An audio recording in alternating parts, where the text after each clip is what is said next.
guys, I'm just going to go right into it. Easy peasy. About 20 seconds away now. Yeah, this is good. Camera's in position.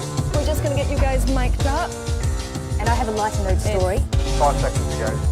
You ready? Okay, all quiet on the floor.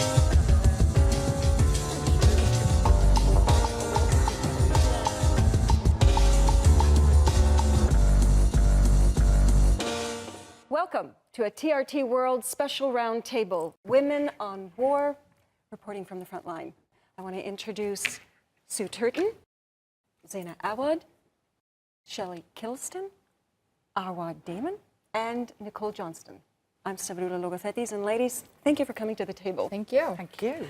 I want to start off by saying that you go to the most dangerous parts of the world, and you risk your lives to get the story for your audiences or your readers. Why do you do it? Arwa, why do you do it? I think a lot of us are driven by an almost visceral need to go out there and get as close to the story as you possibly can, because it is only in doing that, in getting as close to the experiences of the people that are going through the war, whether it's civilians or soldiers, that you can then translate that into something that is going to generate a reaction from your audience. Yeah, I think also we're looking at us being war correspondents, but it's usually a growth. You've progressed. You've done journalism in all sorts of walks of life. And certainly for me, I thought, okay, if I'm going to give my life continually to this profession, because you have to give your whole life, you're in or you're out, you want to do it for stories that matter. And it's this kind of story. It's conflict. It's where there is the very worst happening in somebody's life that you want to try and show what's happening to try and help, really. So I think if you look at the seriousness of the sorts of areas that we cover, it's more that, I think, than wanting to go into somewhere where, you know, the bombs and bullets are flying. And I think I have a slightly different view.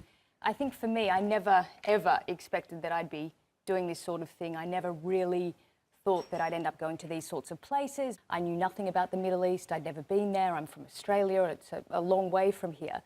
And I mean, it's as simple as I just loved telling stories. And whether it was, you know, simple stories in Australia about people, as Sue said, you know, it just sort of grew from there. Actually, I wanted to talk about the element specifically of that, which is the storytelling. I think that the drive, I think there's sort of almost a moral commitment to trying to tell stories and a recognition that, you know, I am privileged enough that I can do that. I think is what drives a lot of us. And I think in the moment, yeah, okay, we can qualify it as dangerous, as, you know, you're taking a risk on your life. But the reality is that the real danger are the people that you're reporting on or with. I definitely agree, especially coming from a community that I feel was forgotten in some sense. I mean, rural America. I come from a farm. We lost our farm when I was young because of debt, etc. So, I mean, I think that I identify with these people quite a lot, and I'd like to actually tell their stories and try to get that out a bit more. I understand what it means to be stuck somewhere, and I can empathize quite a lot. And also the element of documenting history, especially as a writer. I think that it's important that we get certain details down, and you can't do that unless you actually go there. Yeah. My next question to you is your first time being deployed into a conflict zone.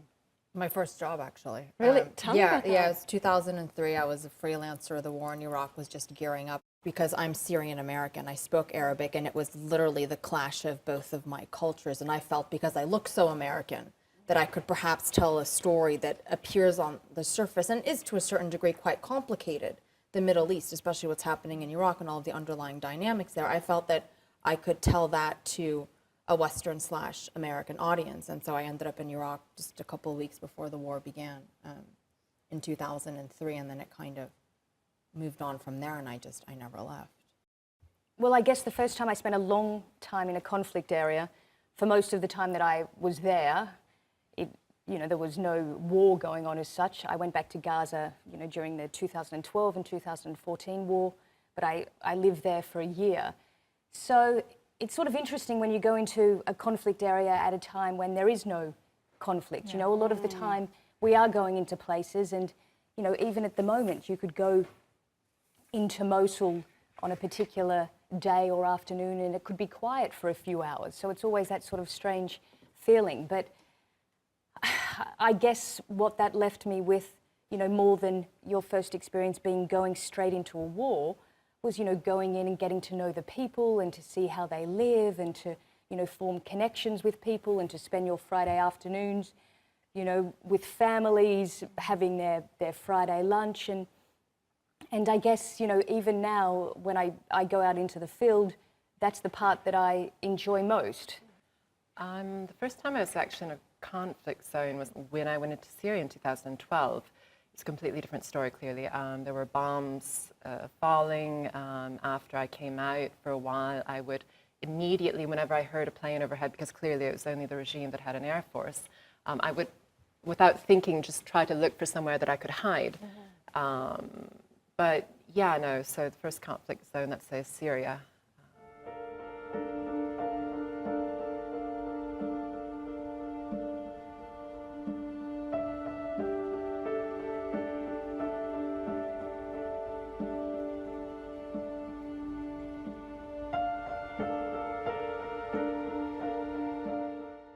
How do you prepare for deployment?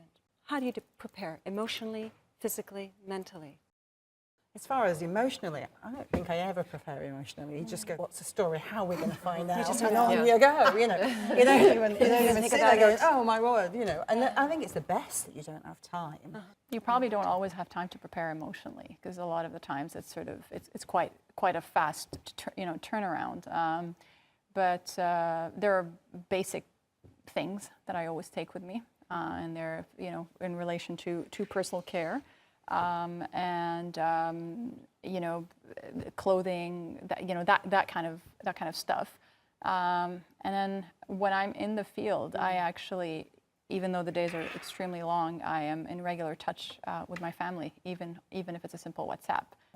I did, though, at one point end up writing a letter to my parents before going into Baba Ahmed in Syria in 2012, mostly to my mom. Not so much for me, but for them, because I think it's really hard for our families to understand why, because it's such a choice. When you deliberately put yourself, you know, in danger, they need to understand why. And for some of them, it becomes, well, what about us? Like, my mom said to me actually before this last Mosul trip, she sent me a message, that Arwa, please have mercy on the souls of people who love you. And you don't really realize the impact that what you do has on family. On that, I'd like to ask, when you're doing this, and some of you have touched on it a little bit, how do you transition out of the war correspondent into the person? How do you balance that?